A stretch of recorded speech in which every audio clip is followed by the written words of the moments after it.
Welcome to another conversation in People in Fundraising.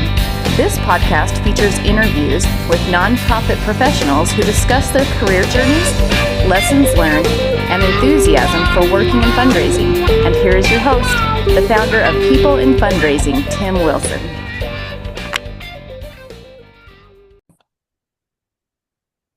Hello, everyone, and welcome to another episode in the weekly nonprofit series, People in Fundraising. Today is Friday, January 9th, 2026, and I'm very excited today to reconnect with a great co-worker, colleague, different departments, but from Harvard University earlier in both of our careers, Nicole Fonsh. Nicole, it's great to see you again. It's so nice to be here, Tim. Thank you. So I'm Nicole Fonsh. I'm the Director of Prospect Research and Development at the Michael J. Fox Foundation. I work remotely from Western Massachusetts. Wonderful. Thank you for that intro. And one reason to have you as a guest is I just really enjoyed connecting with people I worked with in my past. Secondly, I have felt as a podcast host a real desire to bring on people that they work in the nonprofit field, whether it's frontline or prospect development, that is kind of outside of higher education, healthcare systems. So for you to be with the Michael J. Fox Foundation is a really intriguing part of why I reached out to you, and I appreciate you saying yes to being a guest. So here we are. So happy to be here. Well, Nicole, as we do for every guest's interview, we're now up to about 175 guests.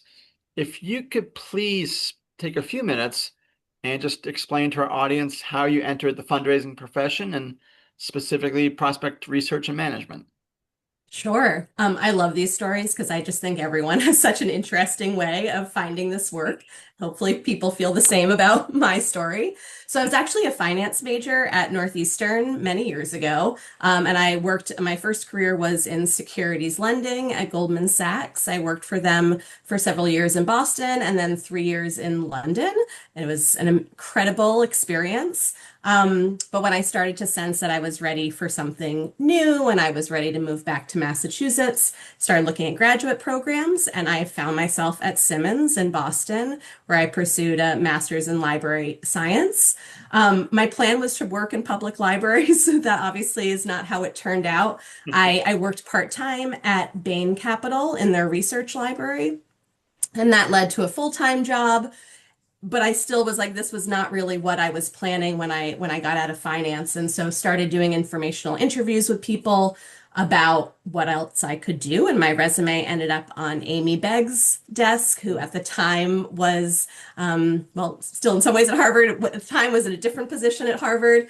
And she connected the dots from my past career experience with my library research skills and kind of told me that this would be a good role for me. And I'm so thankful because it really is. And I think having that first job at Harvard of all places, it felt like a master class in fundraising. I really got to learn the ins and outs, not only of kind of frontline fundraising, obviously, but definitely prospect research and prospect development. And from Harvard, I moved to New York City, where I worked at the New School for 5 years. That was my first time being a manager. And then I moved back to Harvard, specifically to the law school in 2019, and then moved over to the Michael J. Fox Foundation last March of 2025. And Wow. That's where I am today. Awesome. So coming up on a year, that's great. Yeah. Excellent. And you mentioned Amy Begg just a moment ago. I'm interviewing her in a few weeks. So, Oh, perfect. so yeah, that's a great career trajectory, all in prospect management and research. And yeah, I think you mentioned the master class aspect of Harvard, and I think that is so true for people, whatever their particular role is. You can take that experience and those practices and bring it to where we go from there. So Absolutely. yeah. Absolutely. So my next question, Nicole, and you did a great job talking about your career trajectory. given it's been a pretty diverse career to begin with, which is great. I always admire people that can move within sectors in development. So, private higher education, the New School in New York City, Harvard Law School, and now you've been at the Michael J. Fox Foundation for a year. I'm just curious what attracted you to the Michael J. Fox Foundation? And as a follow-up, what could you share with our audience about its mission, please? Yeah. It's really kind of funny, actually. When I started applying for roles in prospect research, it must have been around 2011 at this point. One of the first roles I applied to actually was at the Michael J. Fox Foundation. A friend of mine who I grew up with has been involved with it for a very long time. Her husband is also really involved. And, it didn't work out that time around, but then saw this role that I'm in at the beginning of last year and just felt like I was ready for a new experience. I was kind of ready to see what was outside of higher education. Um, and how I could apply those skills, like you spoke to, at a place where really best practices are very much a part of the work that happens at Harvard, how I could kind of take them and apply them to an organization like Michael J. Fox that's so mission driven and focused, and how I could help in even the tiniest way to find a cure for Parkinson's. I've found since I've started the foundation, pretty much everyone has a personal connection in some way to the disease. We think that we never were sure that my grandmother had Parkinson's, but Mm. kind of after and knowing more about the disease, we kind of think, well, there's probably a great chance that near the end of her life, that was probably what she was dealing with. Oh, Last winter, my sister was diagnosed with MS, and obviously they are two very distinct diseases, but I strongly believe that any kind of research in those kinds of diseases will help aid in, finding answers for the others. yeah. And the mission of the foundation is, I'd say it's both enormous and fairly simple. Mm. We're here until Parkinson's isn't. Mm. That's been the tagline, that's been the mission, and it's so true. That is the purpose. We obviously find our mission even more vital these days, I think, because there's been so many cuts to funding on a national level for science and research. And it's just really exciting to work somewhere where there is such a clear mission, and we're so driven towards it. There our money that we raise is current use, so we are able to be really nimble and get money to where it is needed in terms of research and science and development, as quickly as we're able to. And it's very exciting. It can be, it's a much quicker paced environment that I'm used to, but it's also really exciting to see so directly the impact of what we're doing in the development department. So it's been really exciting. That's awesome. Thank you for sharing the mission and what attracted you to it. And yeah, the personal connections is a real motivating factor. Yep. I'm just curious, Nicole, talk about, a little bit maybe about your day to day. Are you managing a team? Is your team remote? Um, Without naming names, typically, are you looking to identify corporations, foundations, individuals as potential donors? Yeah, so we are a growing team. Prospecting has always existed in some way or another at the foundation, but probably not to this extent.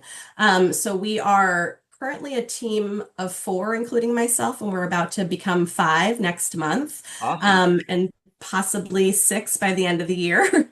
And so we are all remote. The foundation really jumped to a remote first.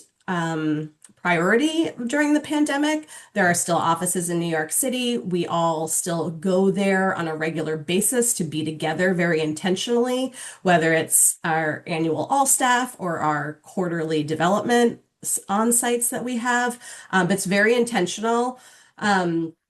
But it also has been really different for me. I mean, starting to manage remotely during the pandemic, and then through now. I can't believe I've now been managing remotely for, I guess, almost 6 years. Yeah. It's definitely, it has its challenges, but it also really has its strong points. Sure. Um, and so we are. I think it's kind of a little bit of everything that we're doing, research into. I would say right now, the focus of my last 9 months at the foundation has been building out our prospect research systems for one-to-one solicitations. Okay. Just because that was, for me, it was the world I knew the best. Like here is a world I know and how I can kind of implement some processes and standardizations around things. Um, there is absolutely a corporate element to some of our research that's actually my goals for the next couple of months, is to try to think about how we can support that team in a way that looks different probably than some of the individual research we do, but still has some of those elements to it. Sure. And I think the biggest difference or challenge from, because obviously most of my other experience was in higher education, where the person's affinity, they're an alum, right? They're a parent. There's this natural connection. And I think for us and for my role, it's really figuring out why did this donor give to us? Yeah. And trying to, okay, so we can figure out their capacity, but what's their affinity like, and how strong is that? And so we also have a lot of different ways people come through, like how they come to us. We have a huge grassroots event program, these DIY programs that people do, Oh, in addition to like larger foundation sponsored special events. And then we have people raising money through marathons, through run walks that we do. oh, Um, okay. so it's great, right? There's all these different people, but my goal really is to like drill down into those different communities and to find the folks that really do have a deep connection and affinity to our mission versus, someone who cares a lot about someone who ran a marathon on our behalf, but maybe they're not going to become an actual prospect of the foundation. Sure. So yeah, that's a lot of kind of what we're going to be building out, is how do you quantify that? Yes. Um, and so, again, the data points are different, and we also don't have some of the data points that I'm used to having at a Oh, place like Harvard, where you have their addresses, you have their employment information very often, you have a lot of those different things that allow you to kind of prioritize and segment. Whereas here, there's just not always, you just don't always have all of that information. yeah. So it's some fun rabbit holes. I can imagine. Just as a follow-up, because we both work in prospect research and you mentioned affinity several times in your response, are you using or do you intend to implement as the director affinity scores for the broad swath of donors that come to you in various ways?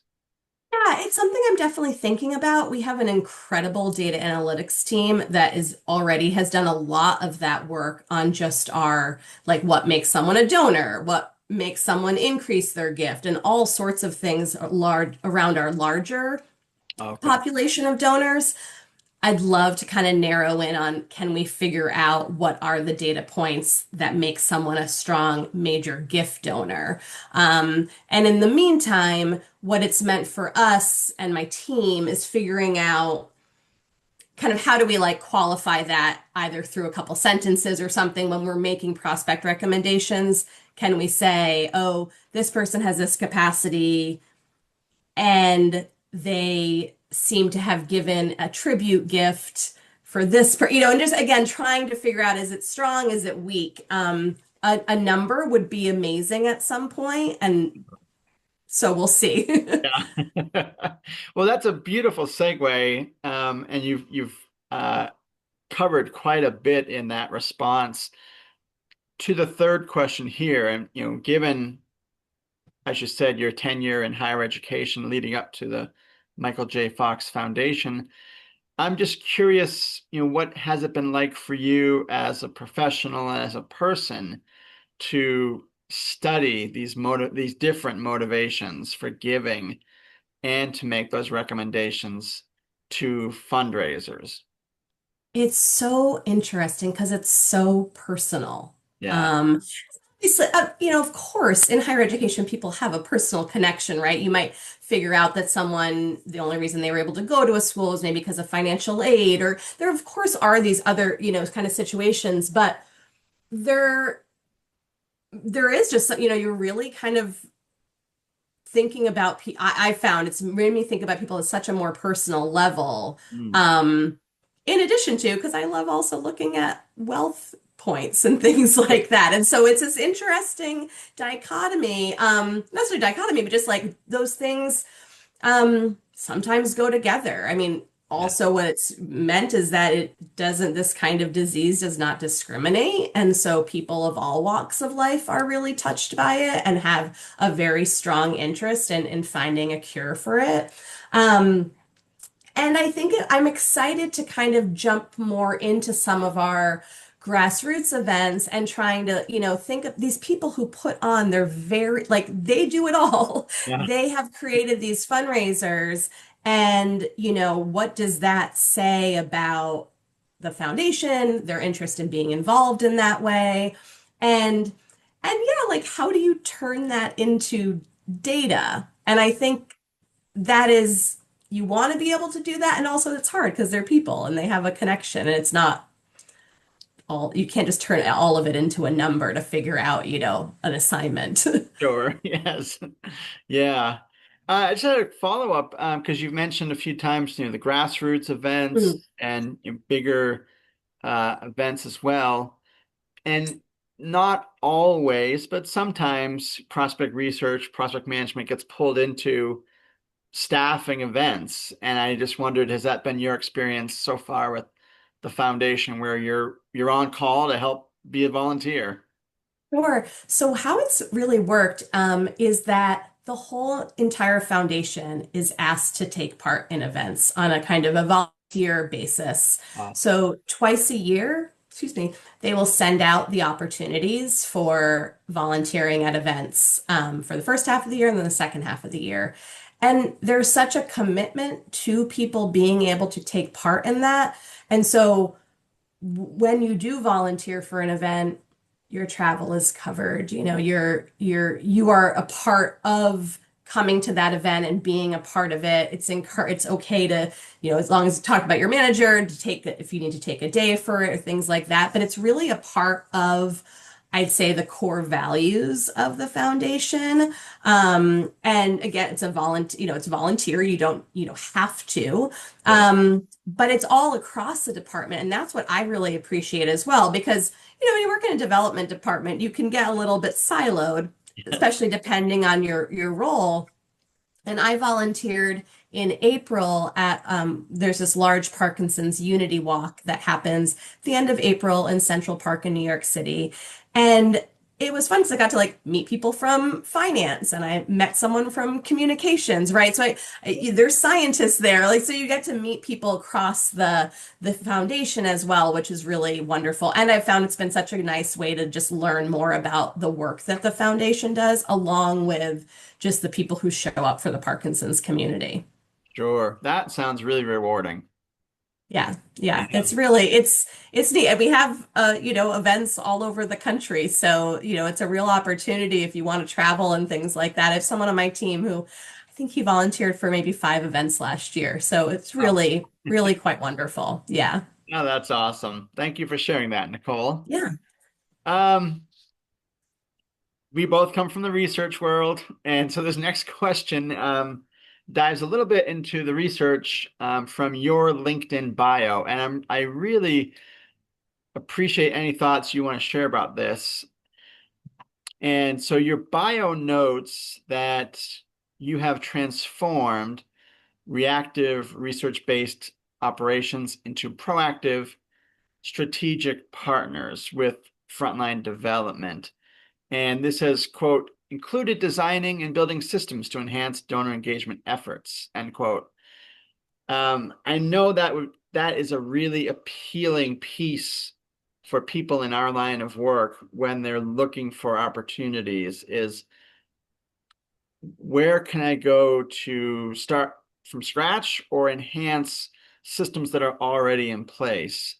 And so I'm just curious, if you could describe some of those system engineering efforts that you've undertaken, how you think about them as you get into, let's say, if it's at the foundation, what are you looking for that you think this is a good start, but Mhm. can improve upon?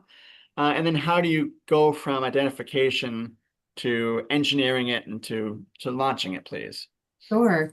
And it's, yeah, we talked about how when you read my bio back to me, oh, is that what I wrote? Is that, and it took me a moment. I think it was really maybe until this job, I had a bit of imposter syndrome about what my capabilities are and what I'm able to do, because a lot of this does sometimes come naturally to me. And honestly, I think it is because in my first career, interpersonal relationships were everything.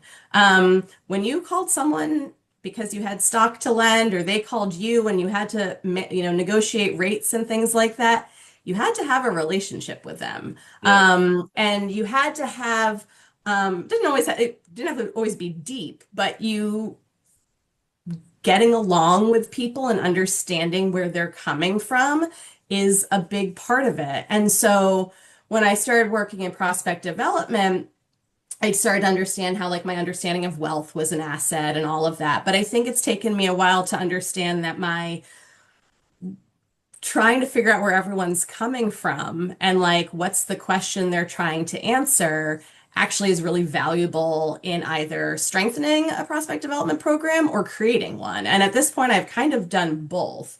Obviously, in my time, especially at Harvard Law School, there was a prospect management system. There was a prospect, everything there was already existing, already had best practices, etc.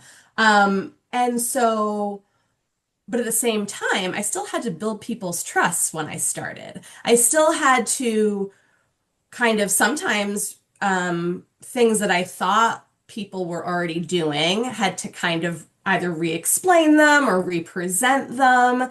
And again, like build that trust with people. And that's been a huge part of it. And I think at the new school, we tried to implement some things, and I will say I massively failed several times by trying to do, I think, too much too Oh, yeah. soon. Okay. And I think willing to admit that then allowed for, additional trust. And Sure. then in this most current role, I had to scale back a little bit what I wanted to do just because there were some really bare minimum things that I thought to me go a long way in building trust. Mm. Um, Creating templates, Oh, standardizing the way you present information. And yeah. all of a sudden I found myself being someone who, was felt like sometimes that was I nitpicking people's research or anything like Oh, that. But actually yeah. I realized what it was people want to trust the information you're presenting to them. And they're going to trust it more when it's consistent, when it's standardized, when they know the kind of information they're going to get, when Yeah. they know that you've looked something up but you weren't able to find it, like letting them know that rather than just not saying anything. Right. And Yes. to me, sometimes those feel like simple things, but they're really not. I think they've gone a long way in building the trust that we now have with our frontline fundraisers here. And now that's going to allow me to get to try out some Totally. new things, right? And to like Yeah. already I've implemented something that I was like, well, that's gonna work. Let's iterate on that and let's change that and try to make it better. Mm. And that's really fun, but you can't do that until you've really laid the groundwork, I think, in getting some of that like quote unquote little stuff to be like the best it can be. Yes. Yeah. I think that's so insightful, Nicole, that a couple of those data points and talking points you mentioned, first of all, the importance of building trust and demonstrating that you are dependable, reliable, you own and are confident in the skills you bring to the team and how that can translate into a deeper relationship with colleagues. And also the fact that you mentioned a few minutes ago, you maybe, the ambition went beyond what was actually practical and being like, okay, like I wanted to do it. It didn't work out for whatever reason. We're moving on. I think Yep. that's so good too. Yeah, yeah. And I think, the donor engagement part of it for us has been when I got here, I really built out capacity ratings. Okay. We didn't have those to a really certain extent. And I think again, just like talking to frontline fundraisers about a lot of things, affinity, all the other things we spoke about, but really helping them understand what does that capacity rating mean? What does, what do the different wealth points mean? How does real estate wealth, kind of differ from like foundational wealth or stock holdings and things like that? And I think that is what has really helped expand our donor engagement because we are now meeting people not where they have given in the past, but where we see them actually having, capacity to give. And so that's been really exciting. And that's been really exciting to have so many really wonderful stories of collaboration and stories. Because also, too, what makes the work so wonderful, I think, is when a fundraiser comes back to you and tells you about how well a meeting went Yes. because of that information. And again, that only happens when you have created a back and forth kind of relationship and you've kind of built it beyond being merely a support function. Yeah, transactional. Here's the research. Go out and Right. yeah, yeah, that's a Yeah. great point. And I think, certainly for me, and I'm sure for other people in our audience that work in prospect development, but also, gift processing, stewardship, sectors within development that are not donor facing as much as frontline. I think it's easy for people, just, we're humans, to be like, oh, well, that's the transactional piece of the work we do. Right. But I think it's so important, as you talked about now, to move beyond that and to develop those relationships of trust and having fun with your colleagues too. So Yeah. that's And great. it's also the foundation has a really huge, puts a lot of value in feedback. And that's how I see it too. I think sometimes, and I understand this, I think this would happen to me at parts of my career. If a fundraiser came back and gave me additional information, I might think, oh no, I should have found that. Why didn't I find that out when I was doing, the profile or whatever? And now no, they're now giving me additional information so I can, either update the profile. Again, it's this back and forth, and you're right. It's not just a here, I gave you this, and now I'm all done with it and we'll never revisit it again. It's And so I think I'm also trying to help my team understand that too, that like it's good when someone comes back and gives you that feedback because then you can either update the profile, change how the way you do the work next time. It's not just a and done right. kind of work. Yeah. Yeah, that's great. And I think, at least for me, it took a while to get to that point in my career. So, Yeah. and you mentioned imposter syndrome, and like that definitely is a thing. And Yes. I think just, at this point in my career and probably for others too, just to be like, okay, yes, I didn't include XYZ data point, but I feel confident at what I could find, and it's not a ding when a fundraiser comes back and says, "Oh, well, I learned this." This is a Right. collaborative, iterative Right. process Like here. that's the best thing you can ask for a fundraiser to, come back and Yeah, talk to you more about someone and ask, oh, can you now find out more about this? I mean, that's to me, that's the ideal. So yeah, that's really what I'm trying to, kind of create with my team. I think actually now the other side of it is now we're trying to manage our capacity because people are like, "Oh, you guys do really good work. We would we would like to access more of this." So, but it's a good problem to have. It is, yes. And as your team grows, then, they'll keep asking for more. So, Absolutely. well, Nicole, it's been so great to reconnect with you, and thank you for your time today. It's been delightful to hear about your career journey and for you to share that with our audience and to get into the mission of the Michael J. Fox Foundation and the work you do to support it. So thank you. Thank you. And for our audience, you'll be able to find Nicole Fonsh's interview in a few weeks on the various platforms that you normally can access for the People in Fundraising interviews. LinkedIn, which there's a new interview every Monday, has the link to the audio video component. Then for people that like to listen to the interviews audio only, you'll find that link through Podbean and Spotify. And then thanks to my 100th guest, Luis Diaz of WISE and the Donor Participation Project for his sponsorship of my website.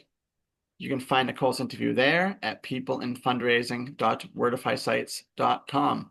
Thank you all for your support. And Nicole, I'm not sure if you'll be at NEDRA this year. I'm hoping to go, so maybe our paths will cross then. Yes, absolutely. Wonderful. Have a great rest of your day. Thank you too. Thank you.